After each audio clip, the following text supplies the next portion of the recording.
Hi everyone, my name is Charlie and today I am going to be giving my reviews and rankings for the final round of the Booktube Prize.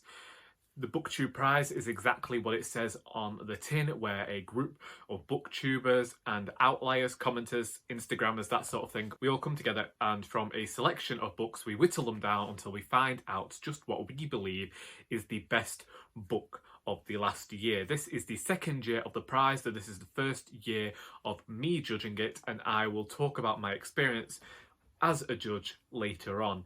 If you don't want to be spoiled as to who the winner is, then I will leave a link to Robert's winner announcement in the description below if you want to go and watch that first, but I will be spoiling it here. As with all of these videos, I will list the books in alphabetical order by author's surname, then I will give my reviews of the books and my final rankings. The books in the final round for fiction of the Booktube Prize were A Single Thread by Tracy Chevalier, Girl, Woman, Other by Bernardine Evaristo, The Beekeeper of Aleppo by Christy Lefteri, Lanny by Max Porter, 10 minutes 38 seconds in This Strange World by Elif Shafak, and Women Talking by Miriam Toews. I did question doing a video for this at all because of all the books here, I only had one that I needed to read. The books that you won't have seen me review this year in relation to the Booktube Prize are Lanny and 10 minutes 38 seconds in This Strange World. I did, however, read Lanny last year and review it then. But I will say that Lanny is a favourite book of mine. It stayed on my shelf. I really adore how Max Porter blends folklore and there's this almost choral narrative throughout. This is a book I read in one sitting over an hour. It blends poetry and prose in such a way. There is a rhythm to the prose that I absolutely adore, and if I can find the wrap-up where I talked about this book, I will leave a link to that as well, but know that this was one that I heartily adored. Which leaves me just the one book to talk about, and that is 10 minutes 38 seconds in This Strange World by Elif Shafak.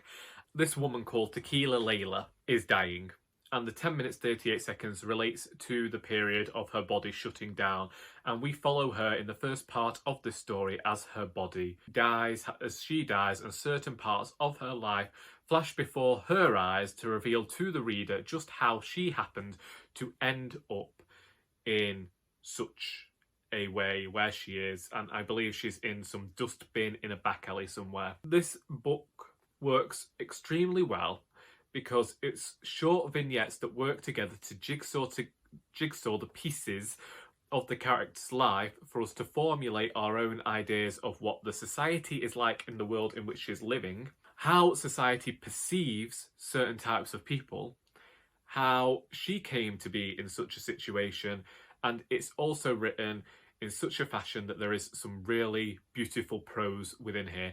We are looking at the subcultures that we know about in major cities, and we see how certain people end up treated in families. There are elements of superstition in this book that helps to colour the story and give the reader a better sense of how things were in Turkey at the time this book is set. We also deal with the perception of sex workers and the politics of the time. It's a historical novel that also has moments of family saga and talks about found family. I have heard some criticism of the second part of this book being more like a thriller and a caper of Tequila Layla's friends as they come together to locate her body. But that second part gave me a more of an idea as a reader as to who Tequila Layla was and who she had become, and how society's perception of a person's job and who a person is means nothing to the people who are closest to them. I thoroughly adored this book. It is by far one of my favourite books that I have read from the Booktube Prize selection this year, and I was incredibly thrilled to have read it this time around. Even though that is such a poor review of the book, I think that that's all I can say about it. I think that Elif Shafak has done a great job of giving me an idea of what the country was like and giving me a great idea of the characters. Somehow it was a bit Dickensian in scope in my head, with all these different mishmashes of characters coming together to tell the story. And once again, we had the theme of death, which seemed prevalent throughout the books that I have been reading recently. I am just going to get into my rankings. I did question uploading this video because naturally I don't know that it matters that you get an idea of how I came to my decision in the final round now that we know who the winner is. But I feel like it's a nice snipping of the thread. It's a nice rounding off of the Booktube Prize for me and my experience as a judge. So, coming in at number 6, if you followed me since the second round of this prize, it shouldn't surprise you that it's The Beekeeper of Aleppo by Christy Lefteri, because I despise this book. This book only remains in my house because of the Booktube Prize. I think that had this book been a non-fiction account of the refugees in Syria, I could have accepted it more. But to me, it was exploitative, and the way in which the writer separated the past and the present felt very much like a creative writing student. I don't think that Lefteri has found her own voice yet, and this, to me, was not strong. And considering the books that have lost out in other rounds, I'm somewhat dismayed that this book made it so far, because to me, there was so much better in other people's octafinals and quarterfinals, even the semi-finals. There were books in other groups that deserved to go through before this one. Then we have A Single Thread by Tracy Chevalier. This is a book that I think is nostalgic, and I think it is quaint. I don't hate this book, it's just fine. I just don't think, again, that this book is deserving to be where it is in this competition at all. I think that it's great to have stories where women are at the centre, and I think it's great to highlight what the women were doing in between the wars as they tried to gain more independence. But I think that the end of this book is too quick and unnecessary. But I have an entire video dedicated to this book, which I'll leave a link to again.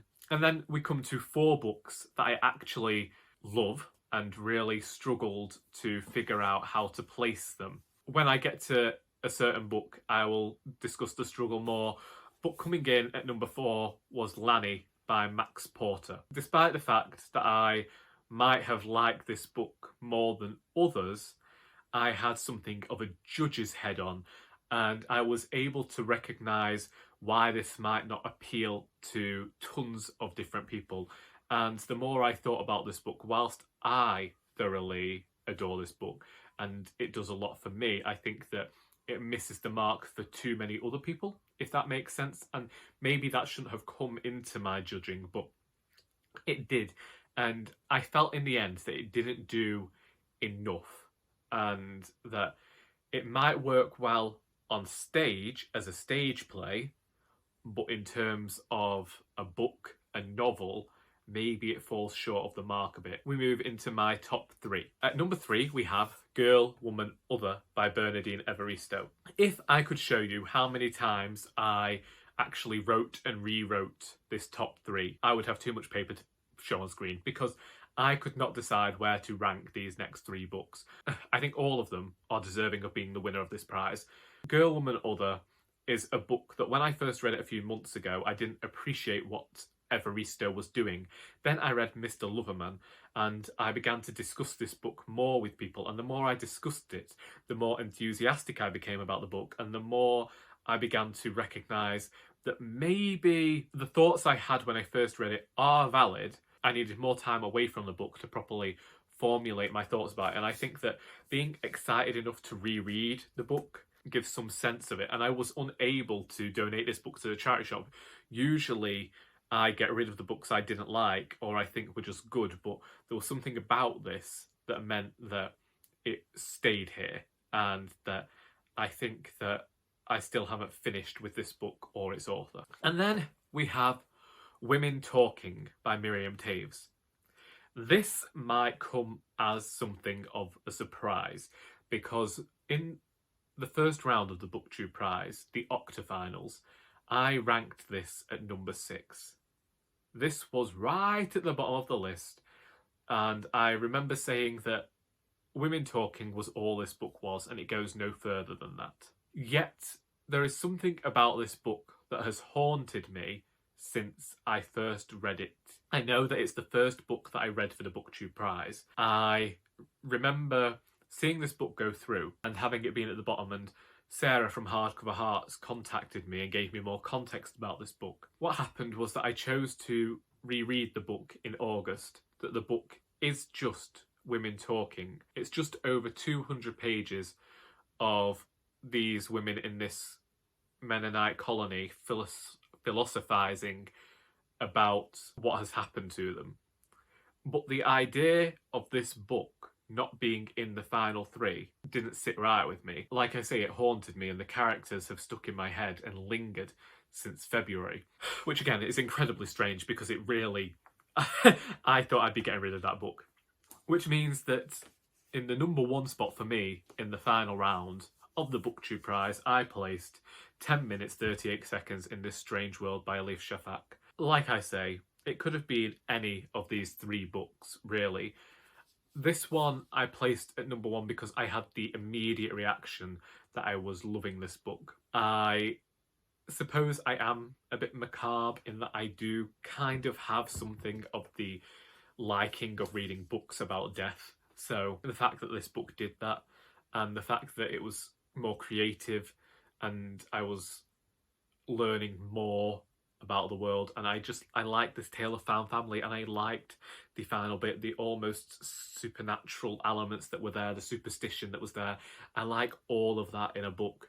That's why I placed this at number 1. It's strange, but whilst I might not have got them in the right order, I did actually, for the first time in the entire year, pick the 3 books that made it through into the bronze, silver and gold. At bronze, we had Women Talking by Miriam Toews. Silver was 10 minutes 38 seconds in This Strange World by Elif Shafak.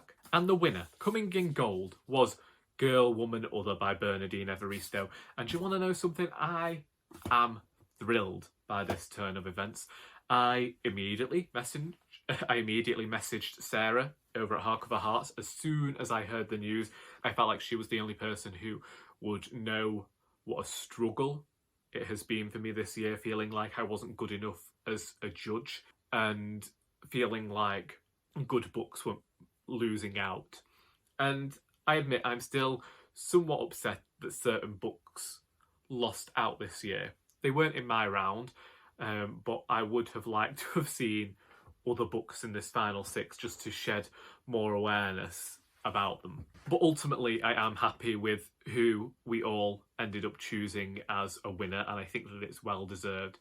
And I think that Girl, Woman, Other is certainly a book that people are going to be talking about for a while. And as I say, Women Talking just ended up haunting me more than I thought it would. I want to talk about my experience as a judge this year, because when this began and I first saw how things turned out after the octafinals, and books I'd liked lost out to books I didn't like, and this continued to happen, I did begin to question how I am as a reviewer and whether I was the correct sort of person to judge.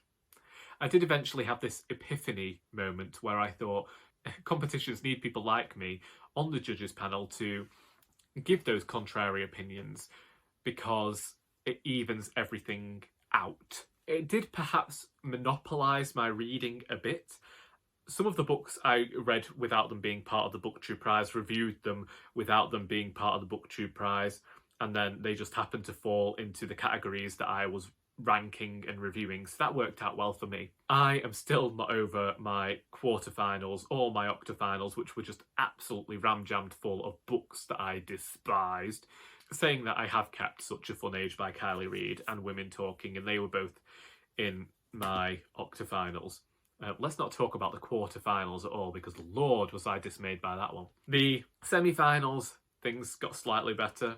I kept having the Beekeeper of Aleppo thrown at me, and like that just felt like a curse, if I'm being honest. Like, this book haunted me, and I could cope with that. You know, I could cope with being haunted by Miriam Toews because the prose is actually good, and the writer does have her own voice and her own style.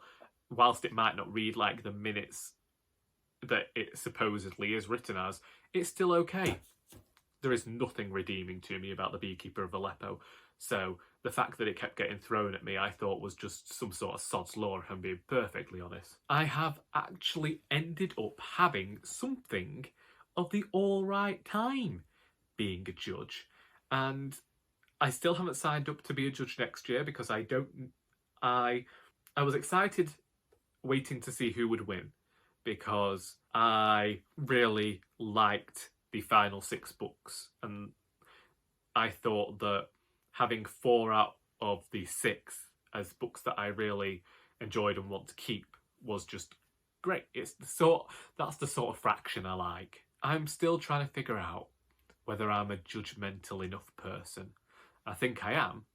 I think if this was a televised sort of TV show, then I would definitely be the mean judge. I mean, look at the way I spoke about the Beekeeper of Aleppo. Look at the friends I've lost because of being such a harsh critiquer. But I suppose we will see how I feel about becoming a judge at a later date. Robert has put that call out over on the official Booktube Prize channel, so I will leave a link to that in the description. If you do wish to participate, then that's where you need to go and fill out a form, and he'll explain it all over there. I just think it's great that Girl, Woman, Other managed to win this prize. That's it from me. If you have read any of these books and would like to discuss them, then please feel free to do so in the comments. I hope that you've enjoyed this video, and until next time, that is all.